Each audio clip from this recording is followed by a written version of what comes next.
Welcome to my interview with Mission Impossible: The Final Reckoning star Tramell Tillman. Enjoy. So I'm from New Orleans. Yes.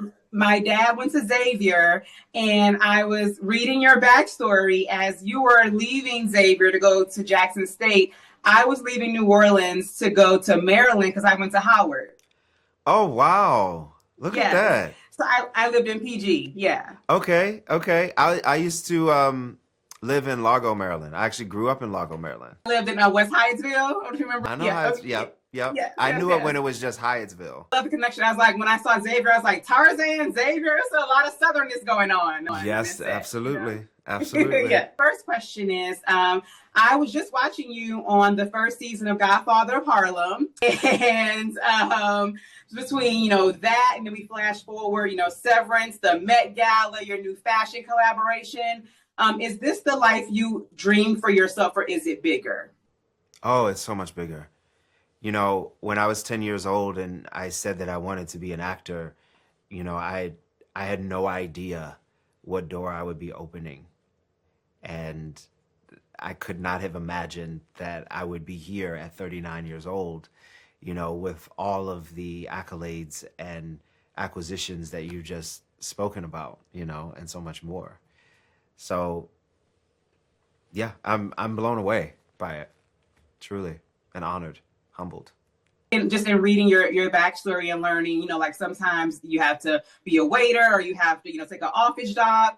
Can Yeah. you speak to, as someone who's also in her mid 30s, just believing and keeping the faith and to keep going when you feel like, oh, it didn't happen in my 20s, I'm closer to 40. How did you keep that resilience? Oh yeah, in all honesty, I wanted to quit so many times. I wanted to give up because it didn't seem like the needle was being pushed fast enough for me, my taste.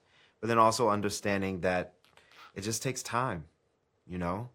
And as you're climbing that ladder, you have to prepare yourself for the long haul. And I would always hear this statement that it's the race is a marathon, it's not a sprint. And for me, I wanted things to happen so quickly because that was the indication of success. But it's more about making sure that you get up and you keep going and you keep trying. Um, and that was the value for me. That's the lesson, to continue and be persistent. Um, this this attention has been, I would say, 30 years in the making. It didn't happen overnight. And that's what I tell young artists coming up.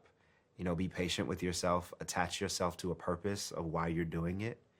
Because if you remember the why, it's going to get you through to the end. And then your character's in the Navy, correct? I was like Yeah. submarine Navy. Okay, just like my dad. See Okay. the connections. Connection. Okay. Boom. Yes. In there. Okay, so can you talk about the preparation of becoming Captain Bledsoe, learning about the Navy, the protocols, and being a submariner? So the Mission Impossible crew was very helpful in that process because they had a team of advisors that worked within the military, primarily the Navy. So any questions that I had about managing a submarine, giving out calls, speaking to persons who are not in the military, speaking to other crew members, they were on hand to have those conversations. We wanted to do everything that we could to make it as authentic as possible. And Christopher McQuarrie really led that charge to make sure that I was educated at every step of the process. Of course, I have to ask, what did you learn from Tom Cruise? What did you glean from him that you would take into your next projects? Commitment to the craft. I mean, I've watched this man go above and beyond to put his self at risk, to push the boundaries. And it's inspiring. Anybody who would film themselves on a plane, flying thousands of feet in the air, it's absolutely incredible. I don't think it's anything that I personally would do, but you never know. I feel like your character had a little comic relief a little bit. Okay. What did you want to make sure was memorable and notable about your character? Well, I just didn't want to ruin it. I just didn't want to be that guy who's on the film and is like, God, he sucked. So it really was a game of trust. between myself and Tom and Christopher McQuarrie. I try to add humanity to the characters that I play and give them some level of joy. And I was grateful to be able to bring that. And fortunately, it brought some humor to it as well.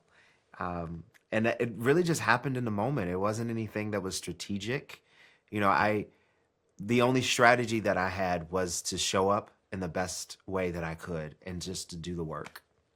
Well, thank you so much. Congratulations. And I hope to see you on your next project. Thank you. Tell your dad, go XU.